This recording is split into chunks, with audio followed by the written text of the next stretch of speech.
Добре, вратата изключително много ми харесва цвета, пасва идеално на интериора, но не знам дали шумоизолира добре, а това е едно от най-важните ми неща. Като цяло не мисля, че ще имате проблем с шумоизолацията. Вратата е с пълнеж от каменна вата с дебелина 7,5 см и висока плътност от... Извинете.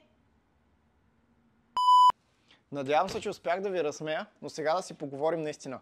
Това, което видяхте е мостра от серия Optima, която е с сертифицирана шумоизолация от 44 децибела. Тази цифра вероятно не говори много, затова ще я проверя в Google. Така, според Google, ниво на шум от 44 децибела се смята за много тихо и е сравнимо с нивото на шум в библиотека, офис, краен квартал и, забележете, работещ хладилник. Не знам, но във всички офиси, в които съм ходил, единственото, което се чува е кликането на мишките и клавиатурата. Хладилника вкъщи почти не го чувам, но сякаш искам малко по-професионално мнение. Ще се пробвам с ChatGPT. Здравей! Обмислям за купуване на входна врата и тази, която гледаме с шумоизолация на ниво 44 децибела. Смяташ ли, че е добра и добър избор? Вратите с шумоизолация се оценяват по нивото на намаляване на шума, което измерва в децибели dB. Колкото по-високо е числото, толкова по-добра е изолацията срещу външния шум.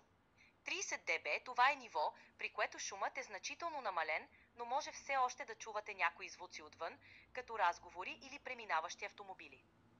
40-45 децибели. Това е много добро ниво на шумоизолация. При такова ниво обикновено не чувате външния шум, освен ако не са много силни звуци, като сирени.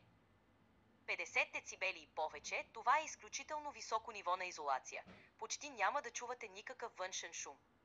Вратата, която разглеждате с шумоизолация на ниво 44 децибели, е в горния край на този спектър, което я прави отличен избор, ако искате сериозна изолация от външния шум. Така ще можете да се наслаждавате на по-тиха и спокойна среда вкъщи. Мисля, че получихме сравнително изчерпателен отговор.